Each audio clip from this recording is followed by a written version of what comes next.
Jnanakosha, Puranas, Introduction.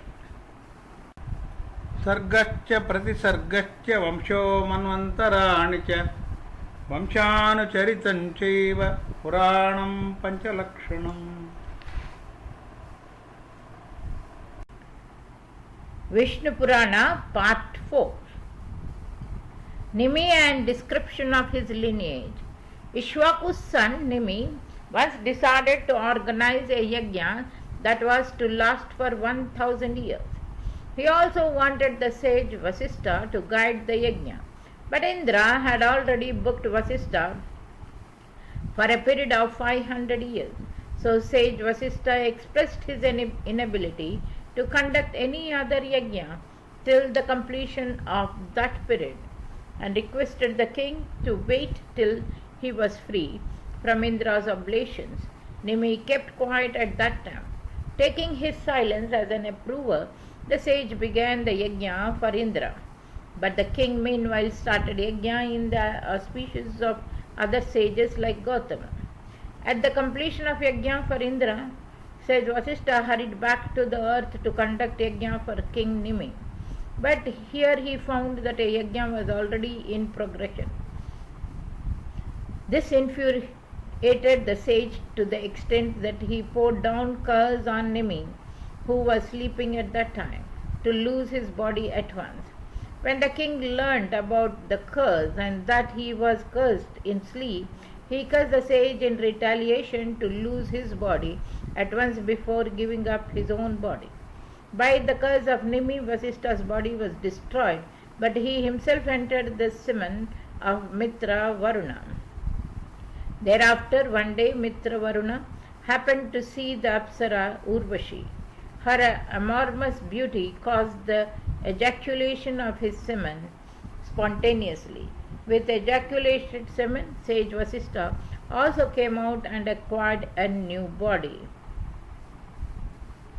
On the other hand, at the end of yajna, when the gods appeared to accept their due share from the offerings, the sages prayed them to grant Nimi some boon.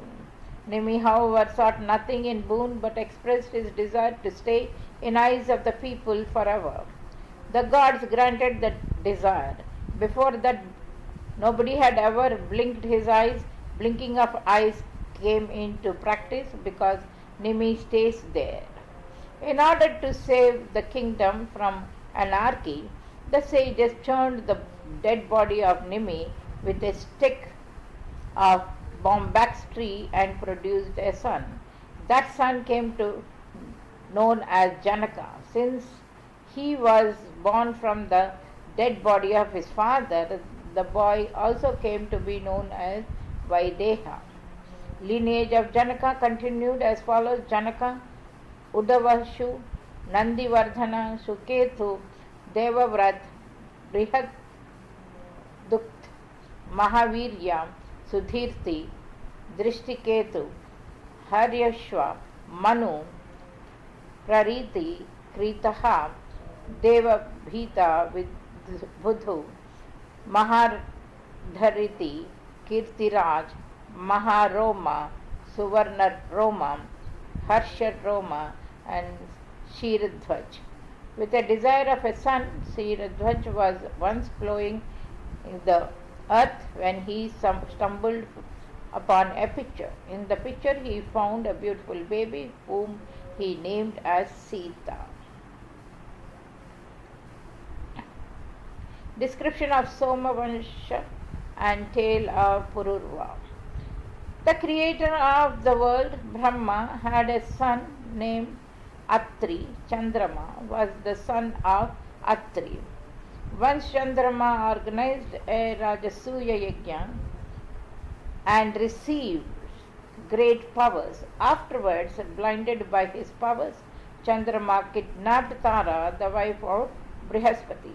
Even his grandfather Brahma tried to dissuade him from committing such a grave crime, but Chandrama was not to listen to anybody.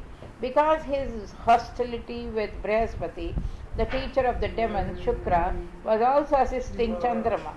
At that moment of need, only Rudra came forward to help Brihaspati. A fierce battle followed between Chandrama and Rudra. The gods were helping Brihaspati, while because of Shukra, the demons fought from the side of Chandrama. Soon the battle assumed the proportion of a war that perplexed the entire world. At last, Lord Vishnu mediated to end the battle and helped Brihaspati to get his wife back. By that time, Tara had conceived a child. Seeing her condition, Brihaspati instigated Tara to abort the baby. Tara aborted the baby amidst some shrubs, but it did not die. Instead, his brilliance dulled even the radiance of the gods. The baby was so beautiful that both Brihaspati and Chandrama were eager to accept him. To settle the matter, Brahma asked Tara about the paternity of the child. Feeling shy, Tara revealed that Chandrama was the father of the child. Then Brahma himself adopted the child and named him as Buddha. When he grew young, Buddha produced Pururva from Ila. Pururva was very magnanimous and handsome. Once an Apsara, Urvashi, happened to see him and once felt in love. She then approached Pururva. Her beauty enchanted Pururva also. He requested the Apsara to stay with him, but Urvashi stipulated that she might stay with him if he agreed to follow her two conditions: that he would never drive the two sheep, which were like her children, away from her bed, and that he would never undress before her in visible light. Pururva accepted both the conditions. Since then, Pururva began to live with Urvashi. Together they enjoyed their physical intimacy for 60,000 years. Their love grew so much that even Urvashi forgot those heavenly comforts that she used to enjoy. Because of her absence, even the heaven appeared more dreaded than hell. At last, one Vishwavarsu, who knew about the conditions, stole one sheep from their bedroom and flew away. Hearing the cries of the sheep, Urvashi got up in anxiety and shouted who was stealing her son. But Pururva pretended as if asleep for the fear of being seen naked. As the fuss grew further, he could no more contain himself and ran after the thief. Right at that moment, the Gandharvas produced intense lightning, illuminating the whole scene. As a result, Urvashi saw Pururva in a naked state and at once left his palace to her heavenly abode, for now both of her conditions had been violated. Pururva could not tolerate the separation of Urvashi. He began to roam here and there in that bare condition like a mad. Thus roaming, he reached at Kamal Sarovar in Kurukshetra, where he saw Urvashi with 4 other elves. Seeing Urvashi, Pururva began to behave madly. It was impossible for him to control his sensual desires even in the presence of other elves.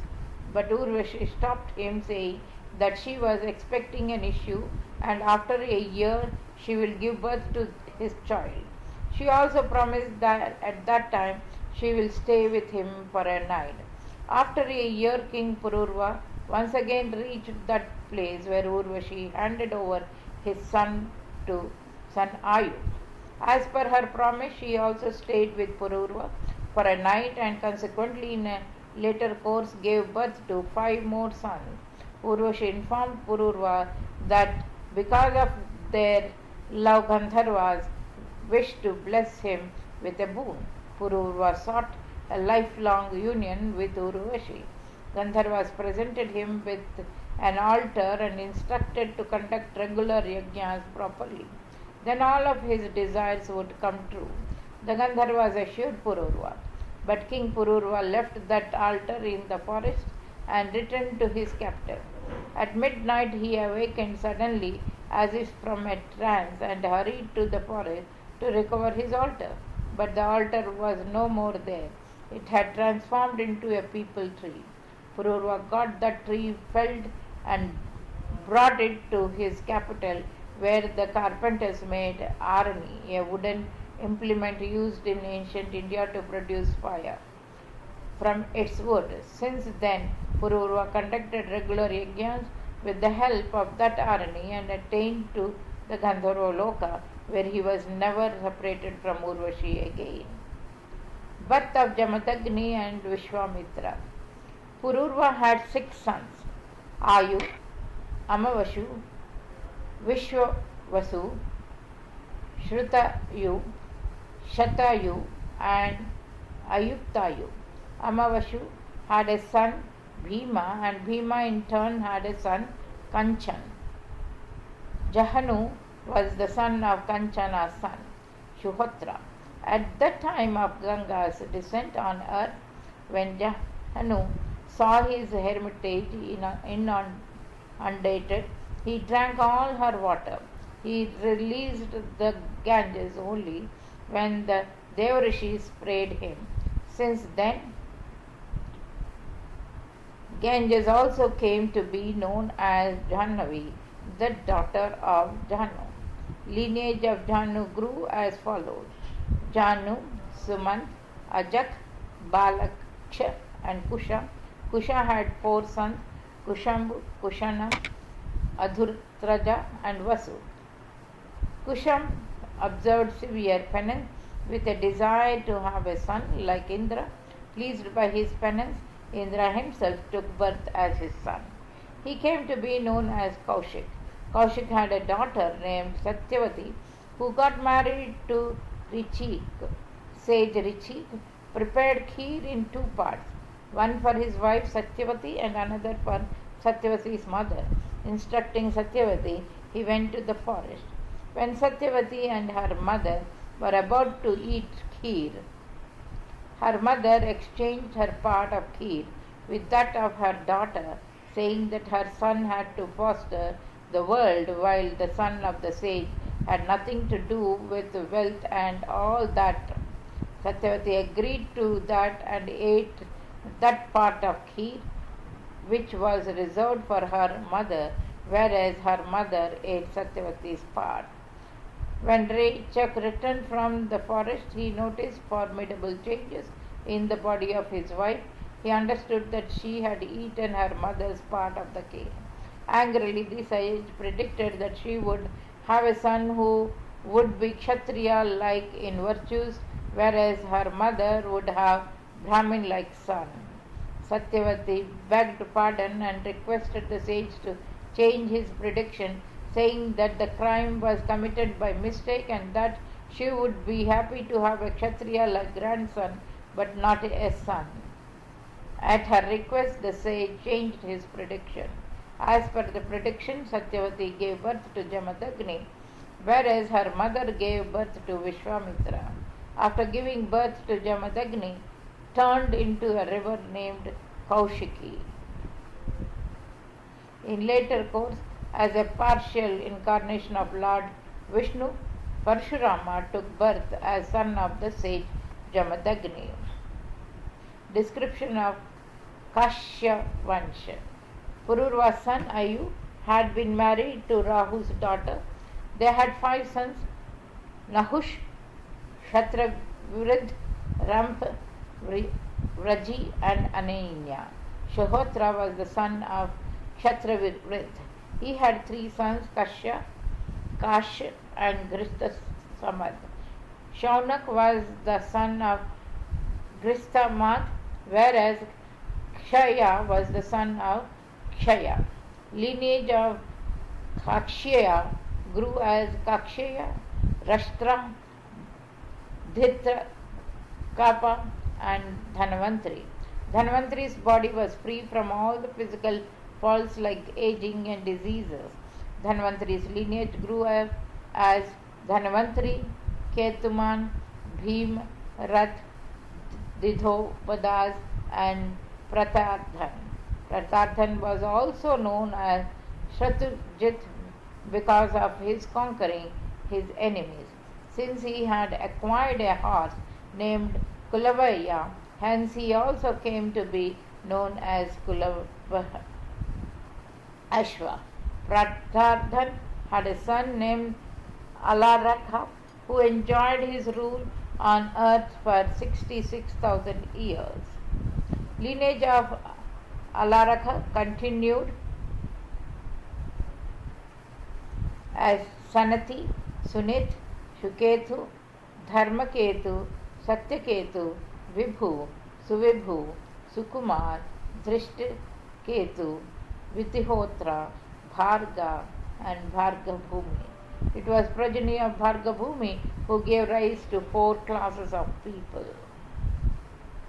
Description of King Raji and his sons. King Raji had 500 powerful sons. Once at the beginning of the battle between the demons and the gods, they appeared before Brahma and inquired as to which part would win. Brahma said that only that part would win which would be aided by King Raji. First, the demons approached Raji and requested him to fight from their side. King Raji stipulated that he would fight only when the demons agreed to appoint him as their Indra. The demons told him that Prahalada was their Indra and returned. Then the gods also approached King Raji and requested him to take their side. Raji put the same condition before them, also to which the gods agreed. In a fierce battle and aided by King Raji, the gods defeated the demons. After their victory, Indra bowed before King Raji and expressed his desire to present him with the kingdom of heaven. Thus King Raji became Indra. After the demise of Raji, Narada instigated his sons to acquire the rule of heaven. All the 500 sons of Raji approached Indra and requested him to give them the rule of heaven, but Indra refused plainly.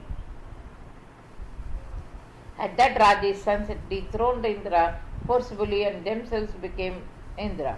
After much time had passed, Indra approached Brihaspati and prayed him to help him regain the rule of heaven. Brihaspati assured him that he would soon establish him at the throne. Afterwards, Brihaspati created illusions in the minds of Raji's sons. He also conducted many yajnas to increase the radiance of Indra. Guided by the illusions, Raji's sons began to behave in anti-religious ways. Then Indra easily killed them all and regained his destination. Tale of Yayati.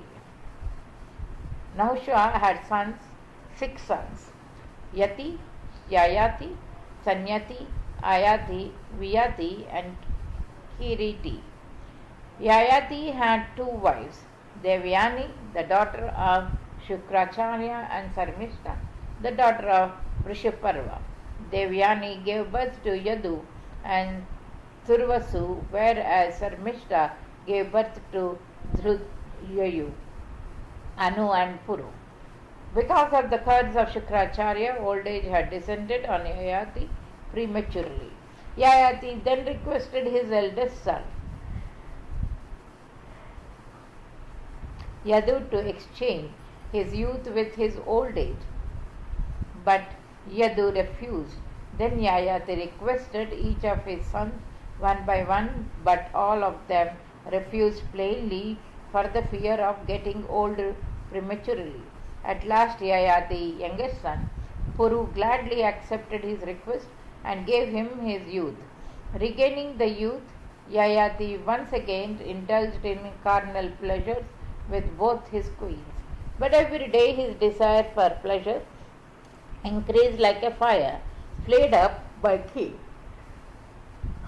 After 1,000 years, Yayati realized his mistake and decided to expiate for his sin. Thus Yayati returned Puru his youth and acquired his old age once again. Then, crowning Puru as the king, he took an exile to the forest. Yaduvansha and Tale of Sahasra Arjuna. Yayati's eldest son, Yadu, had 4 sons: Sahasrajit, Kroshtu, Nala, and Nausha. Sahasrajit had a son, Shahatajit, who had three sons, Ahaya, Ehaya, and Venuhaya. Lineage of Ahaya grew as Dharma, Dharmanetra, Kunti, Shahajit, Mahishman, Bhadra Shrenya, Dhurakdhab, and Dhandak. Dhandak had four sons, Kritiviraya, Kritiyagni, Kritidharma, and Kritiyaju. Kirtivirya had a powerless son, Arjuna. Arjuna had worshipped Dattatreya and by his blessings acquired 1000 arms. Since then he came to be known as Sahasra Arjuna. Dattatreya had blessed him with many other boons like rule of entire earth, fostering of his subjects in religious ways, and killing by some human being famous in all the three worlds. At that time there was no other king equal to Sahasrarjuna in virtues. He ruled the entire earth for 85,000 years. Once Sahasrarjuna was enjoying his pastime on the waters of Narmada when he happened to have an encounter with Ravana, the king of Lanka. Sahasrarjuna captured Ravana easily and imprisoned him in an isolated place in his kingdom. With time, ego of Sahasrarjuna had crossed all limits. He began to terrorize the sages and other religious people. When his atrocities increased beyond tolerance level, Lord Vishnu took a partial incarnation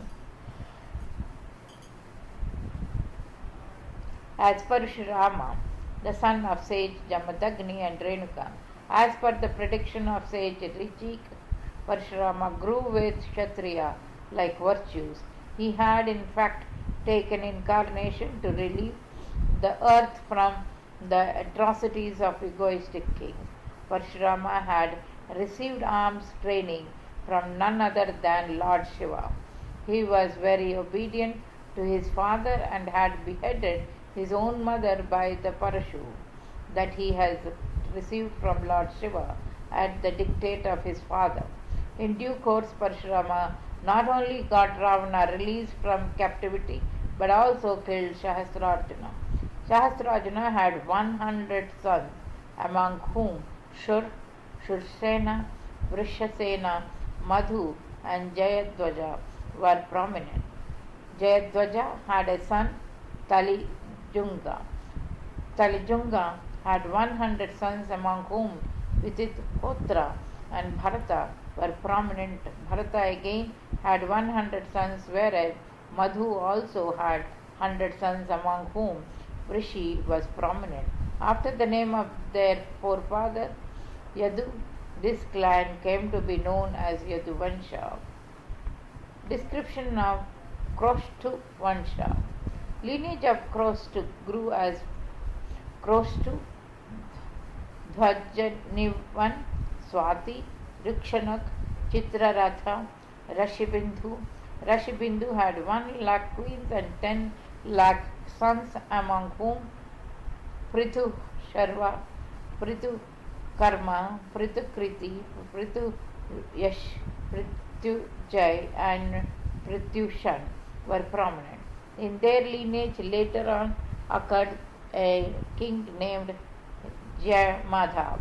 He was so dedicated to his wife Shaivya that despite being childless, he did not dare to marry other women because of her fear. Once Jayamadha took part in a fierce battle in which he defeated all his enemies. While he was about to return, he heard pitiable cries of a woman. He saw a beautiful young lady who was crying for her protection. Jayamadha was so infatuated by her beauty that he took her to his kingdom.